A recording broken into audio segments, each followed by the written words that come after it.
Assalamu alaikum and welcome to Community Platform on uctv.co.com. Before we begin today's program, I just want to say a big thank you to our sponsors, and they are companyforsale.co.uk, First Qibla Tours and Brownhill Corporate Hire. Thank you. The topic of burqa never actually goes away. It bounces back now and then. And if I remember several years ago when Jack Straw in Blackburn raised the issue of the veil, it was quite a hit. Jack Straw's reasoning for mentioning the veil was, most of us felt that he was looking for that vote, especially from the far right, or certainly from those people who actually had difficulties with the veil. And he'd succeeded because one section of Blackburn immediately became England first. But that's not what we're here about today. Today we want to talk about one particular lady, and she's a very good friend, a very, very dear friend of mine. We go back a long way. And one day she said to me, Anjum, I want to do an experiment. And I thought, sounds like Dr. Hyde and what was the other? Dr. Hyde and Dr. Jekyll and Dr. Mr. Hyde. Jekyll. And no, she said, I want to wear a burqa. I want to know what it's like. I want to know why women feel what they feel. And we will talk more about that. But just to tell, just to recap that the burqa or the veil has been banned in over 16 countries, which include Netherlands and Denmark and France and Belgium, but also Sri Lanka and Morocco. Are Muslims the only people who are wearing the veil? Well, no, not really. If you investigate, you find that the certain Jewish community, they also wear, and in fact their burqas is it's absolutely total. So the veil goes back pre-Islam. And it would be interesting to find out why this friend of mine decided to wear. I'm going to introduce her to you, but we also have another guest, a young lady who is a teacher, or certainly is training to be a teacher. She doesn't wear the veil, and I think she also has certain reservations. We'll find out what's going on. But it's great to see you guys. Welcome. Yeah, it's good to be back. It's good to be back. Yeah, thank you. Jill, it's so good to be back. And do you remember that time when you wore that veil and you were walking amongst 20,000 Christians at a conference, the Green Belt? All I could see was this woman in all black walking towards me, and I was thinking, what on earth? And then suddenly she said, "Hi, Anjum. Tell me first, I want you to tell our audience, what do you do?" I am a youth worker. I run community projects based at my farm in Pendle now. So my background's always been youth and community work. And it was certainly trying to demystify certain things. Absolutely. Yeah. Anika, assalamu alaikum. It's good to have you. This is the first time you've been on community platform. First time. Yeah. Yes. Yeah. And Have you made you feel relaxed? Yeah, you've eased me in a bit with that introduction. So yeah. You don't wear you don't actually wear a niqab, do you? No. But I would be open to wearing it. You would be, so I got that wrong. I thought you would said you wouldn't be, so you would be open to wearing it. Really, that would be. We were going to find out what attracts you to the niqab. Jill, I want to come back to you. Just tell us, what was the intention when you decided to wear the niqab? You experimented. You did everything that a woman would do. You know, you went shopping. You went talking to Muslims and non-Muslims. You were driving. Yep. Yeah, you know, you did everything that a woman would probably do in a day or so. So tell us something about that experience. I did a number of things. There is still lots to do. I would like to go for a whole week in a burqa. I always have done, but it's choosing the week and it's priming people that I'm going to bump into in that journey so that it doesn't shock them, so that they're, you know, prepared at least. And just it's experimenting, isn't it? It's finding out what it's actually like to be behind a veil. And I didn't really have any preconceived ideas of people's reactions to me, but also what I felt like. So it was a straight up social experiment, and I learnt a lot of stuff. Tell me a few of the things you learnt. Well, on a practical level, the actual veil makes your face quite sweaty. Okay. So I did think to myself, you've got to rethink your whole cleanse, tone, moisturise makeup regime. Seriously? Yeah, absolutely. You can't sneak biscuits and drinks and stuff. Yeah. Particularly if you've got it, because you've not got access to your mouth. Would that be helpful to go on, you know, when you're dieting, because then you're not Perhaps it might do. Yeah, you don't need a gastric band, you just have a veil on. I went walking in Blackburn Town Centre, actually, when I came to the studio to talk to you, and I felt invisible. Really? And incredibly safe in Blackburn. Really? Invisible, I like that. Yeah, because I blended in. Nobody knew who I was, and I could just get on and just walk around and do things. When I went into Skipton to pick my daughter up from the body shop, and I walked up and down the length of the high street in Skipton, I didn't feel invisible at all. Really? Now, there are not many Muslims in that area. Could that be the reason? Absolutely, yeah. And I had small children sort of gawping at me as I walked past like that. Because it's not something that they see. And that's exactly why I did it. So that you wear it in different contexts so that you can get different reactions. You talked about Greenbelt Festival. Well, I mean, it was the reason why I talked about that is because it was quite a shock, actually, to my system, because I remember I was going to where I was going to be speaking, and suddenly I see this woman walking towards me. You know, you have 20,000 Christians at a conference, and this woman in a burqa. I had it on all day. Yeah, you so did. I went about my normal tasks. I'm a volunteer at the festival. I have been for a long time, and I sat at the recording desk in your. I can't even remember what I said, but that's another show. You made a little quip about somebody's let a terrorist in, which made everybody in the tent go very quiet because they didn't quite know whether to laugh or not. I did, because I know your sense of humour. I think we've just received I think it's a question or is a quote. Aren't the issues like place in Saudi who don't have the choice, and people think it's the same here, that they don't have a choice? Okay, I'm going to reframe that if I can. And the issues like places in Saudi who don't have the choice, and people think it's the same here.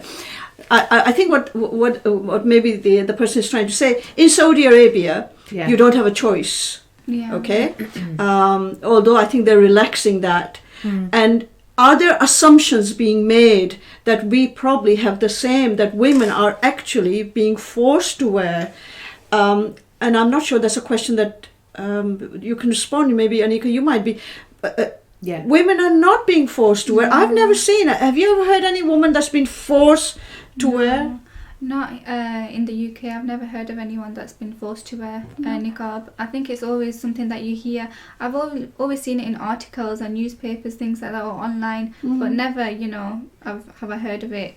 And you've never met, because I've never met anyone. No. No. I think there might be families where they think it's appropriate to wear, and they come from, because when I speak to a lot of women, they actually believe it's their choice and they have the right. Right. So maybe that's for the person who's actually sent the question. I think that there may be incidences where, you know, people have been told that you have to wear it because we come from that kind of culture.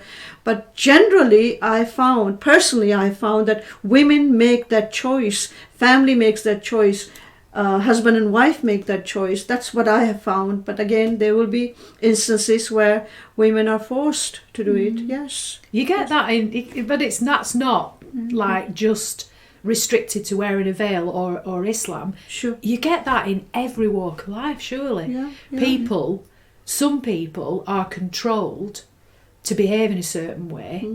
And that's nothing to do with a veil. That's to do with control in relationships and control that comes from religion sometimes as well. I've seen that in Christianity, and I call that the invisible veil, where people, women in particular, conform to a certain standard of behaviour, a certain role, but they don't really want to do that, and they're just being controlled and manipulated, and then spun a line of, oh well, you know, it's in the Bible that you've got to do this. Yeah, I sometimes often wonder, because there's lots of things, you know, I'm not an expert on Islam. There are lots of things that are written in the Quran, and I'm sure they're written in the Bible that we adhere to. And I think sometimes maybe that is part of faith, because if we believe that God has asked us to do that, then we're going to comply. And when you love someone, you very rarely question. You know, so we abide by that. I think that's something that I believe in. I wear a headscarf, as you do, because we believe that is part of our faith. But the question that I want to ask you really is that when you were wearing the veil and you were driving, did that limit your movement at all? Right, that's what everybody says. No, it's because I have been told continuously. I get told all the time, and it's brilliant now because I can just pop the bubble and say, no, I drove to Blackburn. I set off to come and meet you to have that initial interview, and I took it off because I thought, oh, I'm driving, I'll take it off. And then I thought, no, I won't. So I put it back on, drove to Blackburn. You can see perfectly well. In fact, I think if you've got glasses with a wide sort of arm on them, your peripheral vision is actually more disturbed than it is if you've just got a veil on. Yes. So you can do anything. So you didn't feel oppressed by any chance? I never felt oppressed at all. No. I felt it's incredible just how it's a thin piece of fabric, but it completely changes your inner world and people's perception of you, which is. That was something that I learnt because I thought everybody will recognise me. Everybody's going to recognise me. And of course people don't, but as soon as you open your mouth they do. Yes, of course. Yeah. So can I tell you about when I did the Barlick Youth Club? Absolutely. Right, one of my main reasons for doing it is I've worked in youth services, working in a predominantly white community, and I came across a lot of, I'm not going to call the young people racist because they were just reiterating the community around. So it's a community that's racist and very fearful. So, and we'd had loads of conversations. I thought, it's not going anywhere, this. And that was the thing that sparked me to get, I thought, I'm going to bring it in. And we're going to tackle this head on. So I went in one evening to work. My colleague introduced me as Anjum.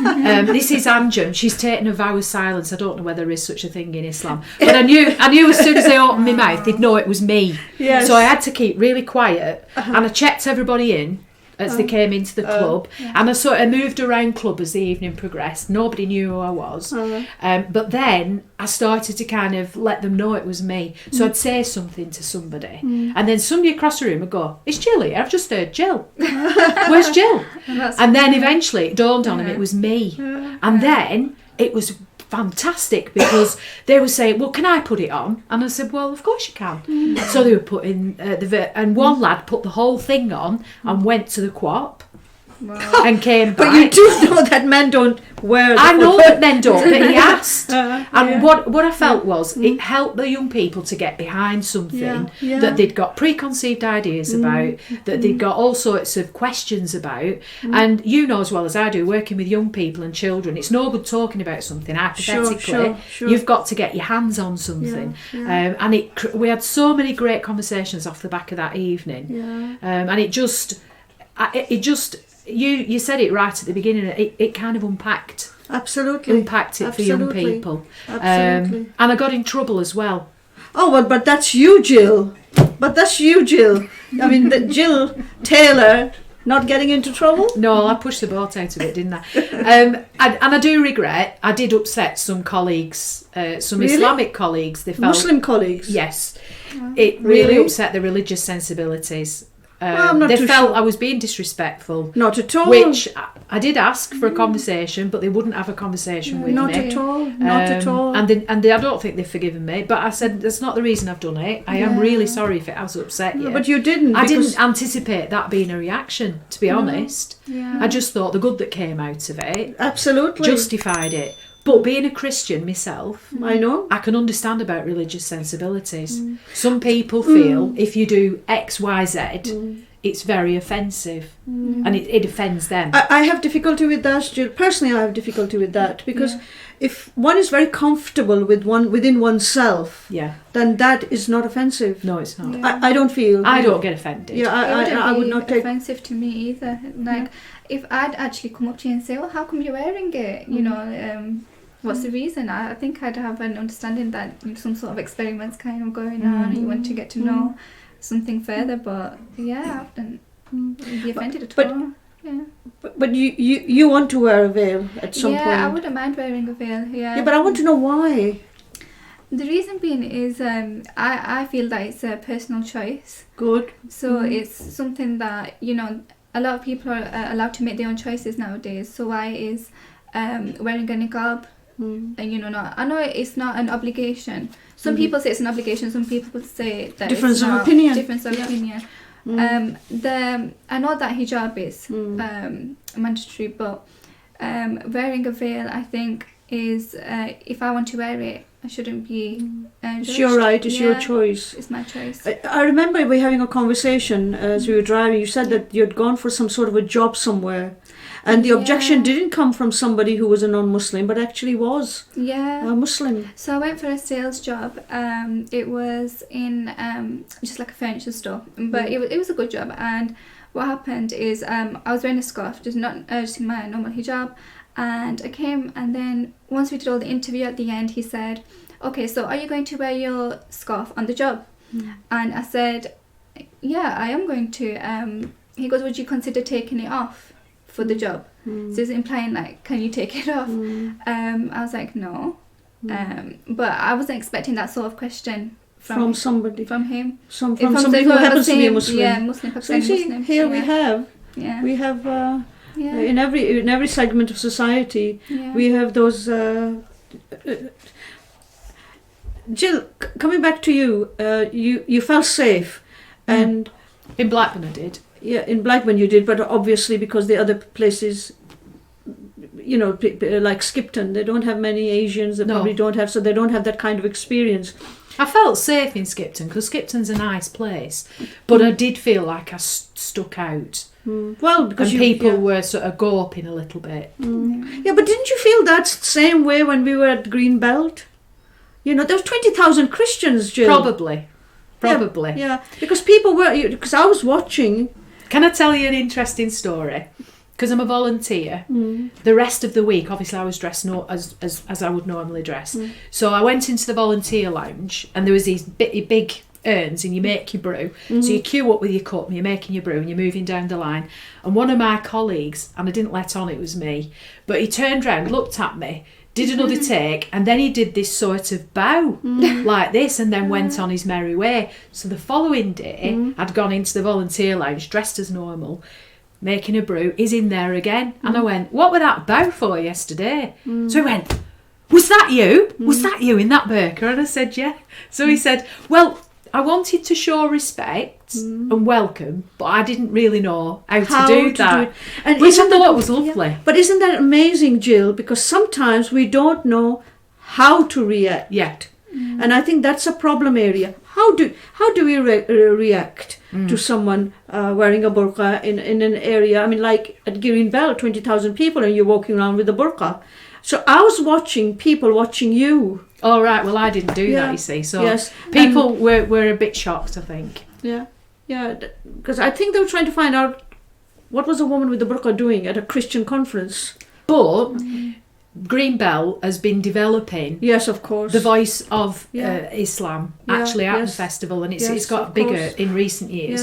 Yes. So I think what I really like about Green Belt is that interfaith dialogue that goes on, and not just that. It's not just talking, but it's actually people really appreciating each other's differences and being respectful. I felt incredibly safe at Greenbelt. People really responded to me really well, and I asked people as well. I said, "How did you feel?" People don't know where to look, so when somebody comes towards you with a full veil on, I don't even think about it now. I just look straight at somebody like I'm looking at you, eye contact, smile.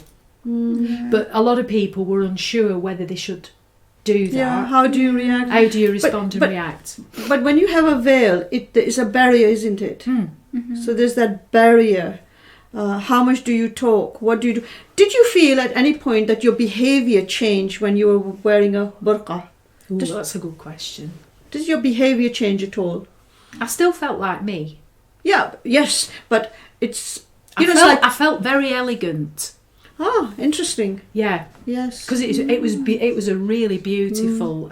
It's a abaya, isn't it? The dress. And I'd got it. I went into Nelson to buy the outfit, and there was a crowd around the market stall. You can imagine, can't you? Why is that woman getting dressed like that? But I went for one of the really nice, elegant abaya, and I felt very feminine. No, that's very strange. And the reason why I ask is, what about you? You know, when you wear your headscarf, there must be times when at home you don't wear it. Yeah. Right. Yeah. Do you feel that your headscarf changes your behaviour?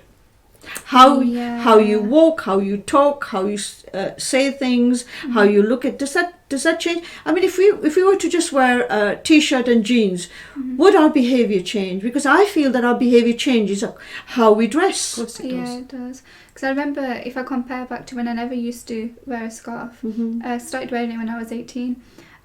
You've given your age away, you know that. Yeah, so it was just completely different because your whole dress sense changes as well. Because when you wear a scarf, you can't really... Because I was... my dress sense was quite modern before that. So... Western type of thing. Yeah. So it was different. But yeah, I would definitely say there's a change of attitude. And I feel like I was more respected as well when I wore a scarf, which is interesting. Interesting. Yeah. How about you? When you wore the veil, for how long did your behaviour... I mean, you said you felt elegant. But I suppose it wasn't a long enough period to really... No, that's why I want to do it for a week. Yeah, oh gosh. So you just did it for a day? I want to go to church. That's what I really want to turn up to church. With the burqa? Yeah, but... How do you think that are you talking about your local church? Or, yeah. How do you think they're going to react? I don't know. I'm nervous about doing that one. You need to come with me. Because we'd have to rock up together, and I've got some vow of silence, because otherwise people know it's me. Yes. And I think that element of how are people going to react and respond? Yeah. Because it's the stranger on your doorstep, isn't it? I think all faiths should welcome the stranger on the doorstep, no matter how they're dressed, no matter what they look like. But we in our country are much more respectful about whether it's a headscarf or whether it's the veil than when you look at things like in France, for instance. Going to the beach in a burkini is not acceptable. It's ridiculous. To wear, you either wear a bikini or a swimming suit, but you can't wear a burkini, and I find that very difficult to digest. Well, what about if you've got a wetsuit on? Yeah, exactly. But it is like a wetsuit when you think about it. Well, it's the whole modesty thing, isn't it? Yeah. You'd think people would be celebrating the fact that somebody's being modest rather than saying... What does modesty mean to you, Gill? Modesty. Not flashing it. Okay. I've always been a modest dresser anyway, and felt very uncomfortable if I have things on that are revealing, because I think it draws the wrong kind of attention. And as a youth worker, I said this last time when we spoke a few years ago, as a youth worker I get so concerned about young girls and the messages, the subliminal messages that they communicate by the way that they dress. And a lot of the time they're so naive, they're not aware of it. Would people consider you old-fashioned? Probably. Yeah. Now, there was something I saw on social media today that one of the MPs in the House of Commons wore off the shoulder. I mean, one of her shoulder was bare, and then I think she got a lot of criticism and a lot of support too. So I wonder whether people find the attitude that which I relate to, your modesty, whether they find, well, that's rather old-fashioned. It is. I can see that. I can see the flip side. Yeah. I can see that it it's somebody's right to wear whatever they want. I mean, we've just been saying that. But me personally, I've always erred on that side of sort of wearing things, and then I feel like I can move. I feel Is that coming from your religious beliefs? I think so, and I think my age as well. You're not that old. Well, yeah, I am. We're not going to discuss. I'm not going to say how old I am. I'll keep it to myself. But I think my generation, we did dress more modestly than perhaps people do nowadays. We have a sexualised culture. Oh, okay, well, we've got another question. I'm not too sure how related it is to the way, but let's have a look. What about not good side within the Asian community? How abuse is aimed towards them regarding burqas? You're testing my English here. What about the not good side within the Asian community? But I think every community has a bad side. It's not just the Muslim community, Asian community. Every community has a bad side. How abuse is aimed towards them regarding burqas. Okay, so I'm going to try to frame that again. I think they might be asking that there are some bad things that are in the Muslim community or in the Asian community, and I think we have to admit that every community has negativity. Of course it don't does. they? And we have to deal with that. But I'm just wondering whether the person who's posed that question is the same person who posed the question. I'd love to get you on my show. Just send me an email. The details are below. Send us a detail and come over. Let's really thrash this out. We'll thrash it out. But I want to come back to you, Gill. You talked about going to a church with I did a guided tour at the cathedral. All right. Day before yesterday, and three or four women were wearing full veil, right? And I had about 20-30 women who I was giving them a guided tour, and they felt very comfortable. They were welcomed. Good. I would expect that at the cathedral. But there were no issues at all. No. They didn't feel uncomfortable. I think the foundation's been laid at the cathedral. To be fair, hasn't it? Yeah. I think I'm kind of veering more towards the more evangelical wing of the church, just to raise the whole issue with them and how we receive and respond to people. Well, we can leave the evangelicalism or certain part of that across the Atlantic. Do you reckon? Yeah, and absolutely. We're not going to get on to Mr. Trump, are we? Yeah, I know. We're going to have to talk about the across the Atlantic. We have another question. Why are non-Muslims attacking the burqa? Security issues, going out, insecurity.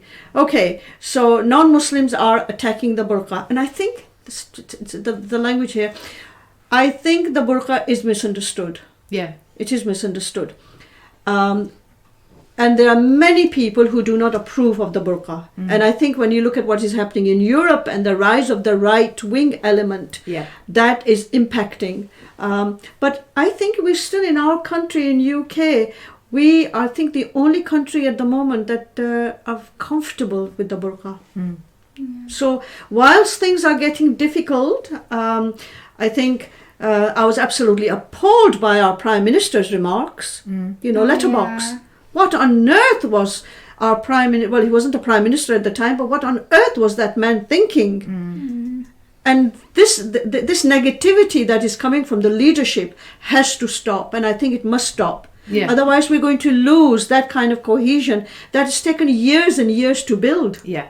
Yeah, It I has think to- it's people wrongly assume that multiculturalism, it doesn't work. Yeah.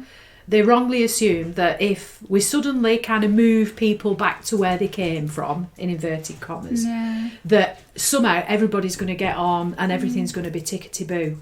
But they're laying the blame for the mess in the world at the wrong place, in my opinion. So making everything black and white is not solving any issues. Actually, being a grown-up and celebrating diversity, giving that person permission to be like that person permission to be like that, and me permission to be like this, that's the way forward. But sadly, I'm like you, I see that rising. Well, we don't like this, because it's like the primary school playground, isn't it? I don't like you because you're different, so I'm going to, hit you, or I'm going to laugh at you, or I'm going to bully you. And we should grow out of that. Yeah, definitely. But we're not growing out. In fact, this is rise in Europe. The far right is impacting. And then again, of course, we seem to be sandwiched, aren't we? We've got from across the Atlantic, we've got a man in White House, who speaks first, then thinks. And then you have my own Prime Minister made these comments before he became our Prime Minister, and I'm suddenly thinking, we seem to be moving back into the dark ages about women's clothing, women's attire, leave it alone. I remember when Jack Straw made the remarks, and I remember saying, I said, what on earth made you say what you have said? And to the tabloid of all, why did you have a discussion? And, I genuinely believe that he was looking for the right-wing vote, and he got that. He got that. But do you not think that that's why Boris Johnson's in power?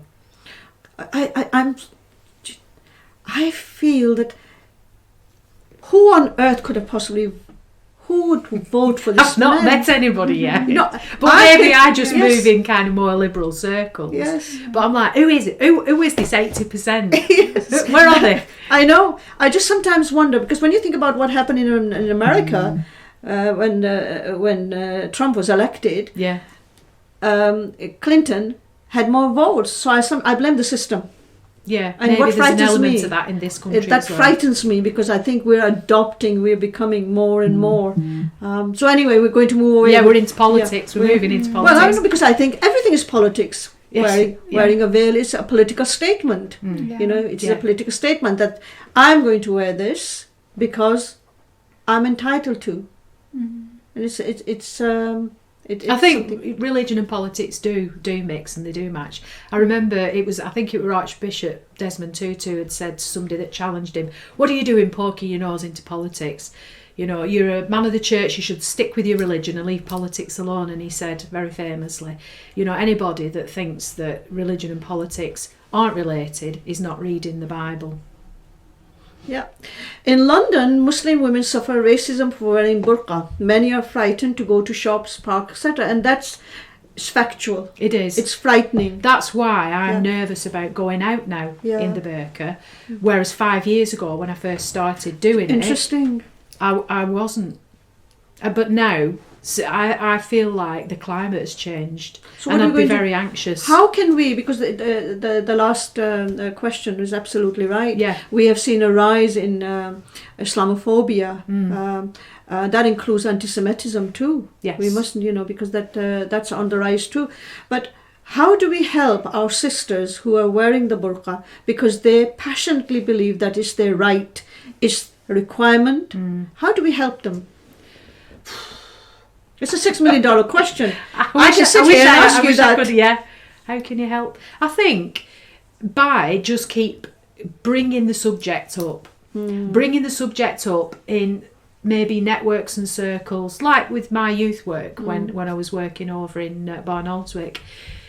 Raising it with younger people and sort of stuff that we do in primary schools, and just investing in the younger generation, this whole concept of it's absolutely fine, it's brilliant, and these narrow, fearful ideas that create the tensions, they're really the things that are at fault. I think that's maybe some of the answer. Because they teach, now they're implementing the homosexuality within schools from a young age now, as a primary school, and maybe they should also incorporate, and learning about the niqab or the veil, from a young age. Yeah, but it'd be difficult, wouldn't it? yeah, I It want to would, do I think. Building bridges in Pendle, and now working in a lot of schools in the Pendle area. They did tell me this morning, and I've forgotten. I think it might be 16, but they're going into schools and they're bringing children from different primary schools together and doing workshops with them and getting them to know each other. What you've just said is that a woman wearing a veil, you see, having a discussion to say, well, this is what she wears. Some women would wear a mini skirt. This lady wants to, because she believes that her body is private and she will show her body to who she deems fit. Yeah. Not everyone needs to see who she is. Okay, so I understand that, but the LGBT stuff that you're talking about, I'm not convinced that I would like my 4-year-old to be taught about auntie and niece getting married. I have terrible problems with that.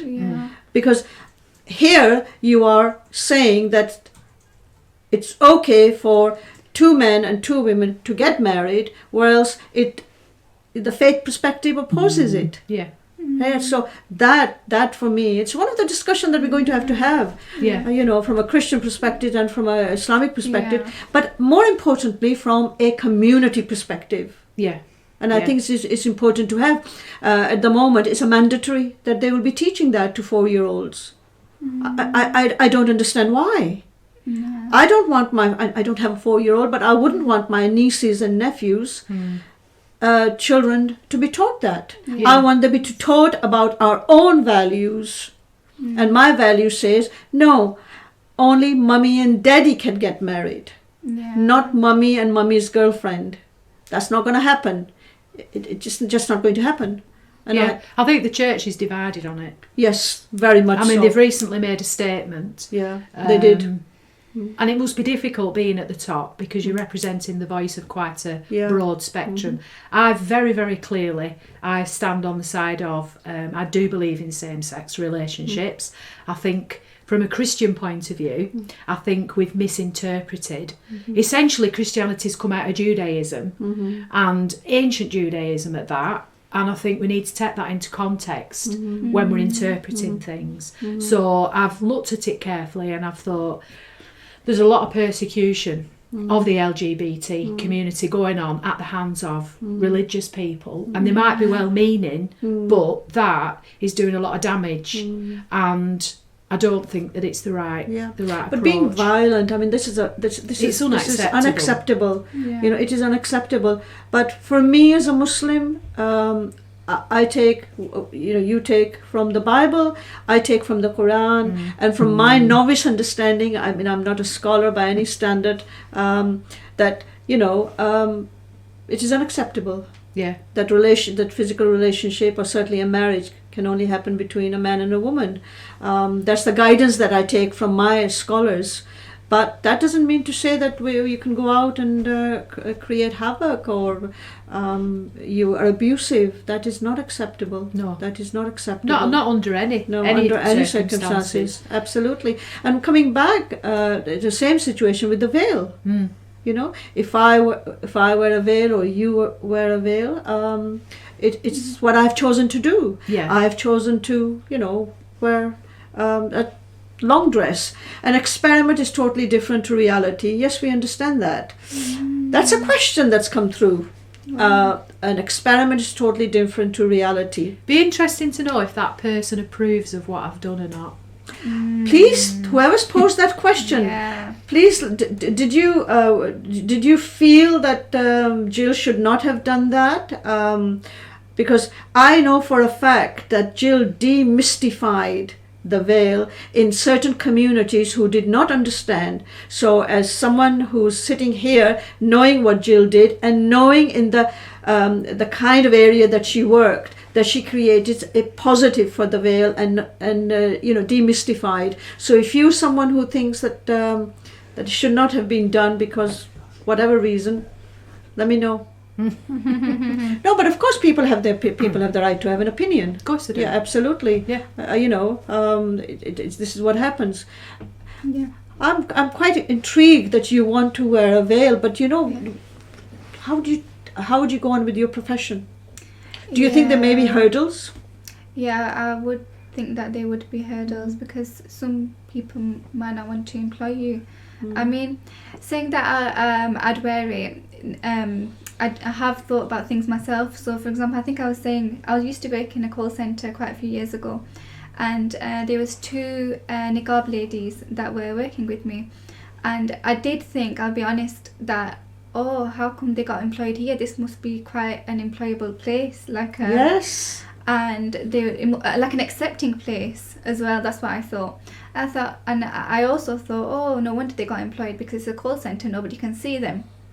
So that's myself being judgmental. Yeah. So but obviously, like now, I do think that a lot of people in our community, like Asian Pakistanis, they are a lot of them that are judgmental of the niqab. So it's very divided in our community as well. Yeah. So it's odd, isn't it? It's like you have some accepting people in the white community, and then over here as well. Yeah, absolutely. But there are some people who believe even the headscarf is unnecessary. Yeah. They do. Why do you wear a headscarf? Yeah. I usually say, I've had a bad hair day. Yeah, it comes in handy for that, doesn't it? I think it comes down to people feel like Islam oppresses women, and they feel like the scarf and the veil and the sort of dowdy dress is a way of oppressing women. That's the preconceived idea. Yeah. I've had this quite a lot. That the oppression, and I often just say, look, Mary, Lady Mary, Mother of Christ. What do you think was she wearing? She always tend to wear a blue one, but go on. What does she wear? She wears a headscarf. Yeah. If it's good enough for Lady Mary, it's good enough for me. Conversation ended. Yeah. Closed. Kaput. Finito. Why? If it's Lady Mary wore it. In fact, if you look at, there isn't a statue of Lady Mary without the headscarf. No. I'd never thought about that, actually. Why? Obviously, it was part of Middle Eastern dress. But it's also around that that it's time. a pre-Islamic concept that's been carried on. And, Mary, Mother of Christ, is mentioned. She's the only woman that's mentioned in the Quran. And she's one of the few ladies who is a role model, not just for Muslim women, but for all women. How can, when countries that have banned, and it really makes me laugh when I think about countries that have banned headscarf in many places. When I think about France, France was known as the eldest daughter of the church. And then you go into a Catholic church in these countries, and there's Mary resplendent with a scarf on. Absolutely. I remember when I used to do a lot of talks in schools, and I walked into a Roman Catholic school, and I was going to talk about, I knew what the questions were going to be being fired. Yeah. And there was a statue of Lady Mary. So I said to the head teacher, I said, do you think I could borrow this? I think she was taken back. She said, yes. So I took her with me, and I put her down, because of course the question came hard and fast. Yeah. I said, well, here you are. Who do you think this is? Lady Mary. What is she wearing? She's wearing well, then they think, she's wearing a headscarf. Good, so am I. I've used a pin because I'm driving. Lady Mary probably only used a camel. And what's the problem? Yeah. An experiment of wearing the veil is okay for a day, but wearing it day to day and is a total different story. I do rate you for wearing it. I was just going to Queen say wear that. headscarf a lot of times too. Yes, thank you. Now, this is something Yeah. that I go on about a lot. To me, the royal family, the Queen particularly, has always modelled acceptance of all sorts of different ethnicities, nationalities, religions, all walks of life. I grew up thinking that the Queen is the head of the Commonwealth, so she'd be in an Islamic country, she has a scarf on, she's dressing to respect the religion. And so for me, that's my role model. As an older generation, I am a royalist. I think there's still a role for the royal family. So for me to now be hearing people saying that it's very British, you know, to not accept people of different culture in this country, for me, I'm thinking, no, wait a minute. The royal family have always modelled that. And I think I've found lots of photographs, and this is going back to the 50s, where the Queen is wearing dress. Well, William and Kate when they went recently to Pakistan, even William in sort of Asian dress, mark of respect, and that's good because that models something for the rest of the country. That's what we should be looking at, not the other, you know. Yeah. Because when the Queen visits, I think she has visited some of the Arab countries. I think. Yeah. I'm not too sure. Is it the Emirates that she's visited? She wore a long skirt, and yes, but she wears a headscarf herself. Yeah, but correct me if I'm wrong. In Roman Catholic Church, you know, in Catholicism, women were not allowed in a church until they were a mantle. Yeah. Is that correct? Yeah, that's from the New Testament. That's Pauline teaching about covering your head. Yeah. Women aren't allowed to speak in church, according really? to. Well, you would have had trouble. I know. That's what I mean. Yeah. So we're not completely following that. So it's we pick and choose what we want to pull out. And I think it goes back to the whole thing of certainly interpreting the Bible. You've got to look at the context. You've got to look at society. What is that person's background? Is they're writing what they're writing? Yeah, interesting. But do you think that Christianity has allowed itself to be questioned to such an extent that it may have lost some of its hardcore values? I often wonder. We used to have these discussions at the cathedral. We did, didn't we? Yeah. I don't know whether I like hardcore values. Yeah. I don't like this whole thing of British values either. That really irritates me. As if we lay claim to the human values. Yes. Thank you. Yes. You know, if you love, joy, peace, this is the fruit of the spirit according to the Bible. Patience, kindness, gentleness, self-control, goodness. Yeah.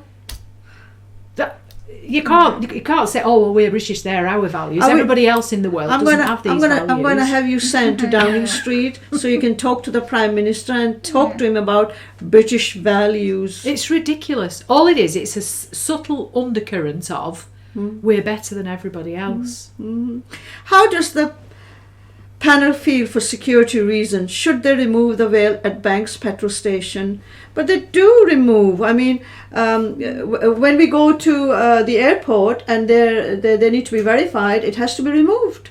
Yeah. When they go to the bank, and if there are any issues, then people are taken aside and they have to be verified. Let me give you an example. It happened here in Blackburn at a school, a Roman Catholic school, where a young lady who used to go to this school decided when she got married, she had a child, that she wanted her son to go to this particular school. And she wore a veil, she went in and the son liked it, a secondary school, and everything was fine, not an issue. Come first parents' evening and she's not allowed in. And she's quite shocked. She said, why not? It's me.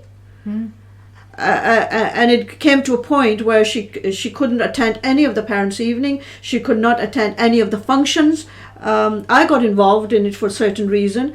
And when I went into the school, I said, well, why don't you do one thing? Why don't you ask her to give you a photograph which you can put in, and when she comes in, get a female staff to identify. You know, we've done it. We've cracked it. Yeah, solution. But the head teacher was absolutely dumb, and she says, no, it's a security risk. How?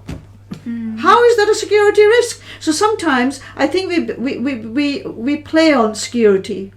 Yeah. Because there are, if there's a challenge, if there's a problem, we have to go around it. We can't get stuck at a brick wall. Let's talk about it. But that school created havoc for that parent. Absolute havoc. But she was not allowed to go to any parents' evening because it's a security risk. I even said to the head teacher, why don't you give her a school headscarf, for goodness sake, or a niqab? that only you have, or give her a badge. Get on with it. But no. Anyway, that head teacher eventually left. Can I just ask, how many times have women in burqas been responsible for breach of security? I've never heard of it. I've never heard of it. Because people said, when I wore the burqa, people said to me, "Oh, but you could have like explosive. You could be a terrorist. You could have like Semtex around your waist and everything under that dress." And I'm thinking, but I could do under a lot of the clothing that I wear. It's irrelevant that it's a burqa, really. Yeah. And what is the incidence of people wearing full burqa actually committing offences? Yeah. No, none. I don't know. I'm posing the question. We're so concerned about it for security reasons. I like that. Yeah, well, what is the security reason? And I think that's a question that we'll pose. We're going to take a short break, but don't go away. Come back soon, only on uctv.co.uk.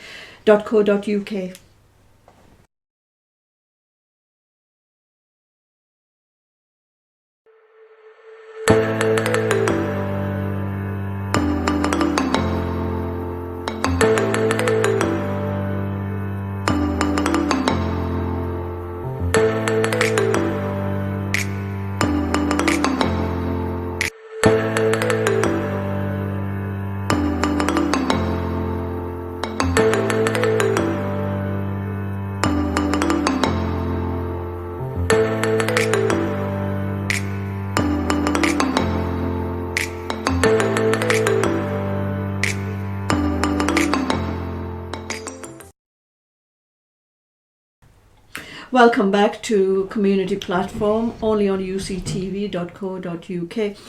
And the question was security. Yeah. Okay?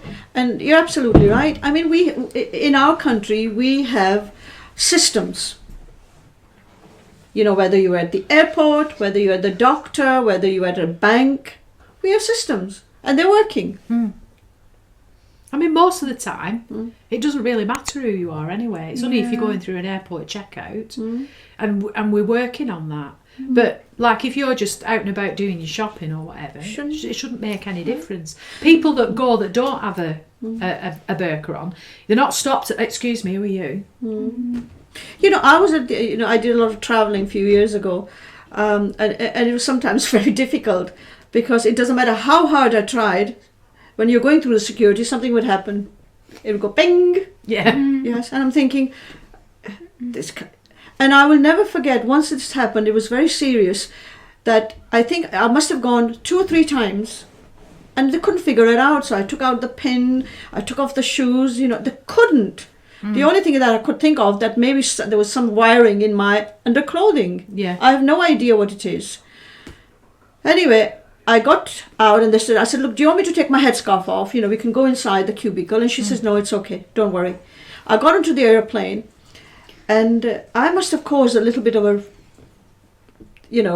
commotion. Yeah. But when I got onto the airplane and got to my seat, there was a gentleman sitting there and he had his briefcase. I'm assuming that he's going to move that because that's my seat. But he wouldn't. He just wouldn't remove his suitcase or his briefcase. And I was thinking, maybe he saw some commotion. Maybe he thought that I was not the fit person. So I had to bend down. I said, excuse me, I've been made safe. He didn't bargain on that, really, did he? No, he didn't. Oh, gosh. Because you must be a fuming. very controlled, submissive little woman because you've got a I scarf am on. a very submissive That's woman. what they think, though. Yeah. My mum says that, so she says, like when they see you, they think that, you don't have a voice. That's what they... Well, you do have a voice. But we do, yeah. But they just have this assumption. Yes. It's usually like when she's driving and then someone might say something. That's another thing. Do people make assumption about women who wear a veil and headscarf that they are subservient? Yeah. Do you think that's... I think that's it, yeah. And I think as well, people that do criticise it, it's lack of understanding or lack of ever actually coming across it. Not knowing somebody that wears a veil. Not knowing somebody that's a Muslim. Because you've got lots of questions that are not answered. So, and if the information that's battering you is very anti-Islam or Islamophobia, then obviously because you don't really know, you're just going to pick up that information, aren't you? So a lot of it's fear, I think. But is it though, Jill? Is it? Because when I think about the likes of Donald Trump, when I think the likes of our own Prime Minister, they've got umpteen of people. Well, people in power, that's different, isn't it? I'm talking about your average person. So in are the they street. people in power using religion to be divisive? Yes, I would say so, because it's Many are. There's power, another isn't question. Yeah. Many are misusing the burqa, criminal activity. This gives us Muslims a bad name. Yeah, but who are the many? So, give me some stats, please. Yeah. Thank you. Just give me some stats. How many bank robberies have taken place with women or men in a burqa? How many jewelry shops have been attacked? And what are the other criminal activity that we can do? I don't know. Yeah, we talked about having explosives. Oh yes, explosive. Oh, yeah, Yes. Terrorist attacks. So please provide me with stats. I'd be very grateful. Thank you. But it is a fact. For Jill and the panel, would you say you found the experience wearing the veil pleasant one? Would you say there are motives to wear a veil other than religious motivation? Other than religious, absolutely. Yeah. Some of mine is social. So obviously it touches on religion, but it isn't purely a religious thing.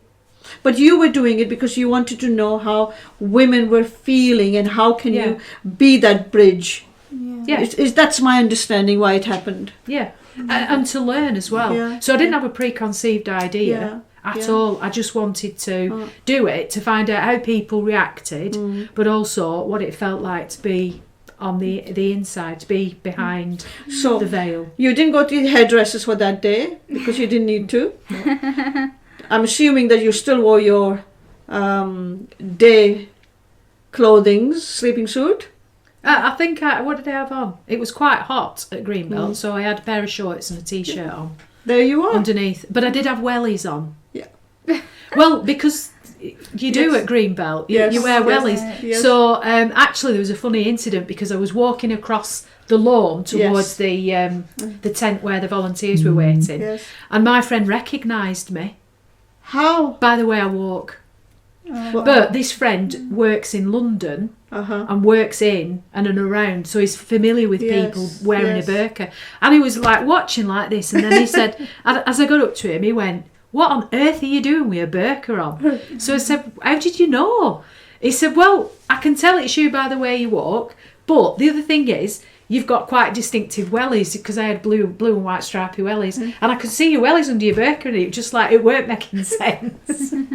So that were not. I'd forgotten about that. Yeah, So the Wellington gave the games away. Well, it was the way I walked. Actually, he recognised me from that. Would you say there was like like an emotion block? Because you can't tell somebody's emotion if they're smiling or if they. That's something that I find. Yeah.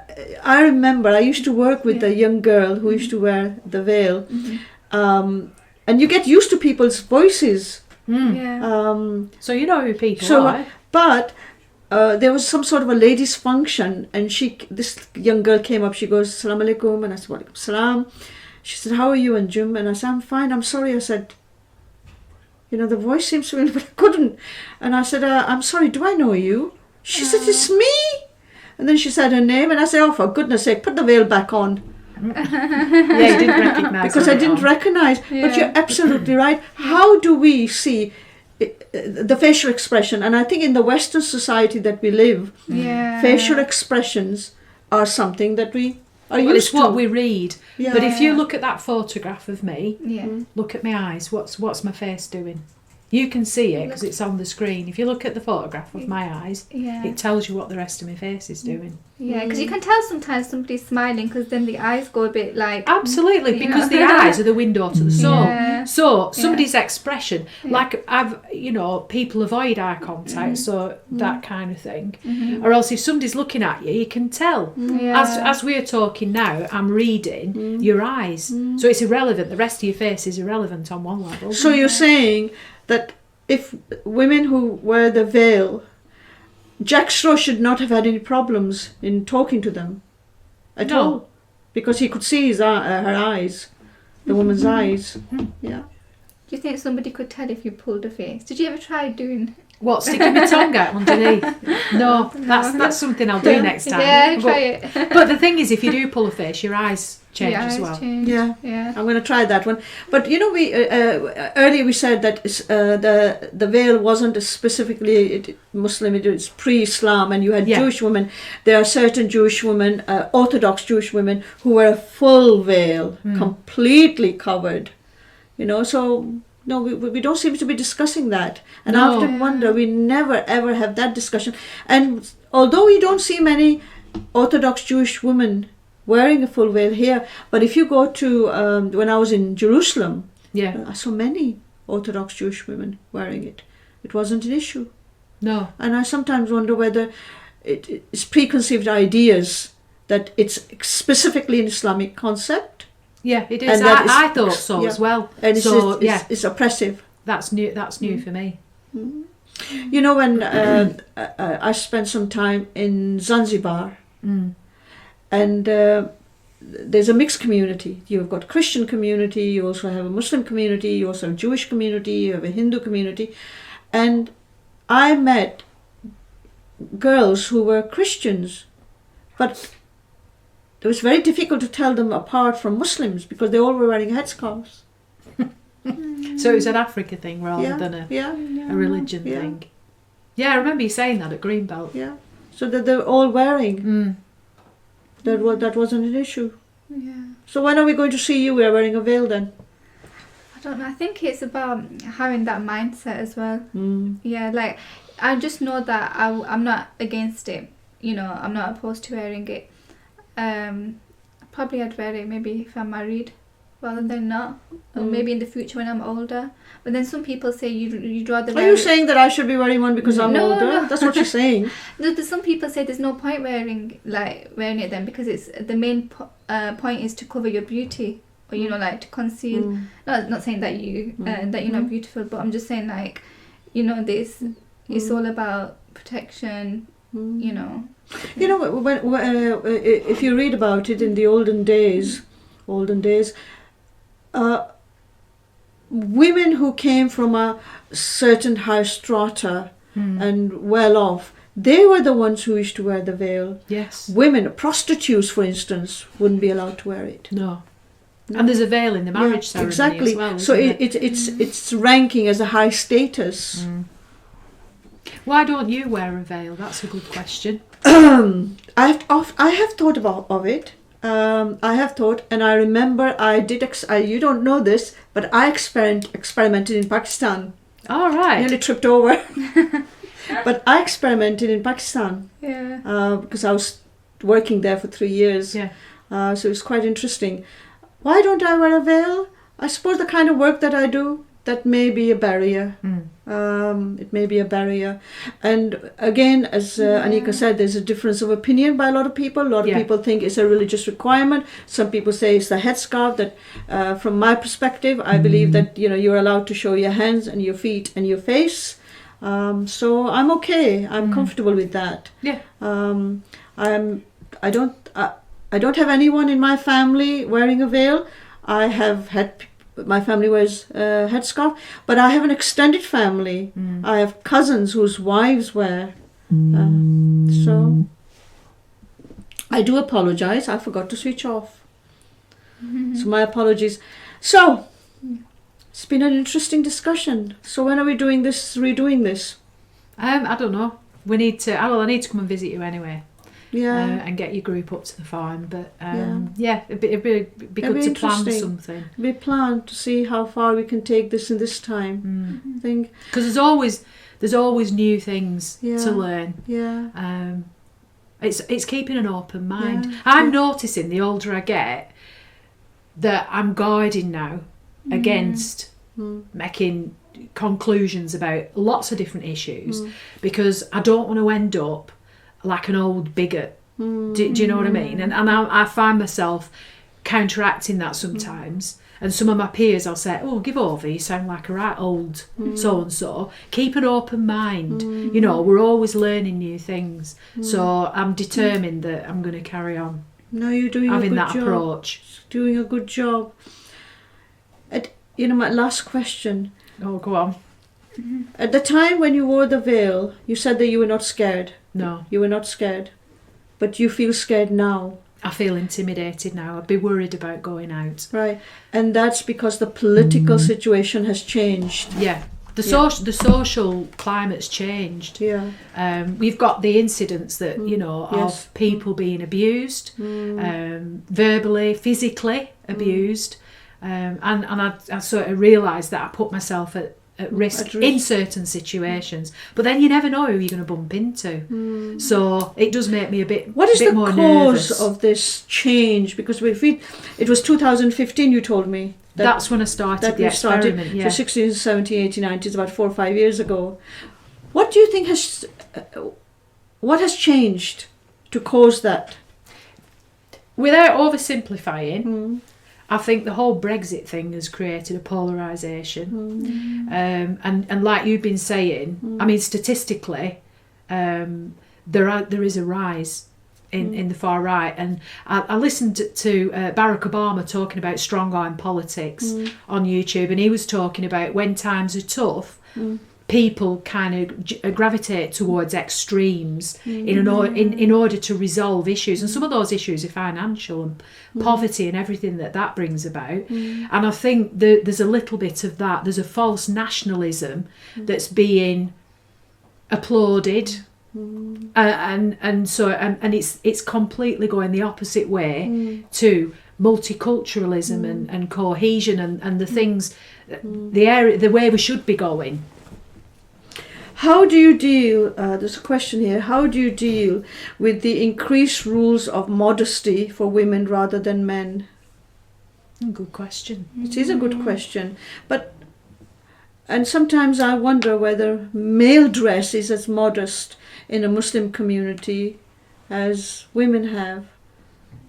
You know, it's a good question, that. It's a very good question. I think from in a non-religious context, I think men are becoming less and less modest in the way that they dress, and I can hear the argument of that really we ought to be able to wear what we want to wear. Is this freedom of speech, freedom of expression, has it gone too far? Or do you think we've lost because freedom? Do we need to redefine what freedom means? Is that where the problem is? Yeah. That's what I've just been saying about keeping an open mind. Yeah. Sometimes if we've got a closed mind, we're not listening, we're not learning. And it's that closed mind and, oh, well, I definitely believe this. And anybody else coming in with something new can't actually get through to you because you've closed your mind. And that has implications in everything. The whole concept of liberalism. Yeah. What does that mean? I'll give another quick example. I would never expect anyone in shorts to walk into the cathedral. No. You wouldn't, would you? No. No, seriously. No, But it's true. It happened. It happened in Zanzibar.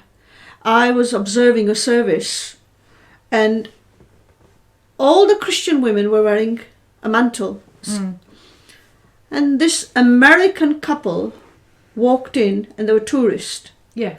And the men's shorts were probably a little longer than the women's shorts.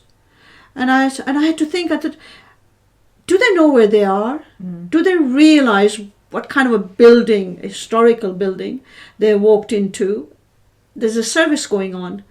And then what happened was that one of the vergers, I think, came and asked them to leave because it's not appropriate.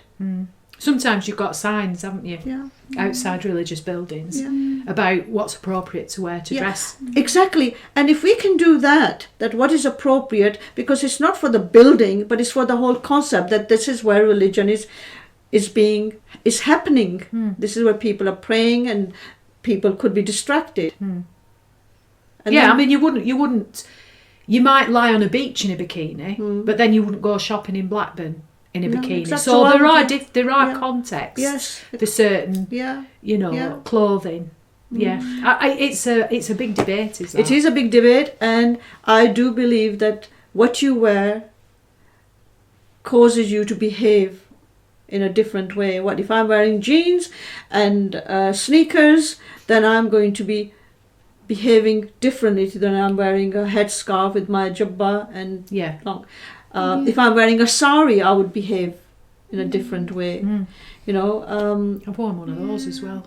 Yeah. I've worn one of those as well to a wedding. So you experimented with almost everything. It was very difficult. I didn't fasten it properly, and I it kept sliding off. And this lovely old Indian lady collared hold of me, didn't speak English, dragged me into ladies' toilets, and she was fastening it for me and putting the pin in the right place. And I was so grateful. I was like, "Thank you so much." And she was like, Girls, it's been absolutely wonderful having you. It's conversations, demystification, and I'm very grateful to you. Thank you, Anika. Thank you. Jill, thank you. So good to see you again. Thank you for inviting me. And let's Let's get up to more adventures. Absolutely. And of course, thank you for watching and for contributing. I hope that you will join me next week for another riveting and interesting discussion. Until then, but before I go, I like to say that if you want to contact us for marketing, you can contact sales at uctv.co.uk, and for general inquiries at uctv.co.uk. And remember that please follow us on our Facebook page and subscribe to our YouTube channel so that you can be notified of our streams and uploads. And more importantly, you can take part and join us here at the studios. Until then, look after yourself and your neighbour, whoever they may be. Jazakallah khair. Assalamu alaikum.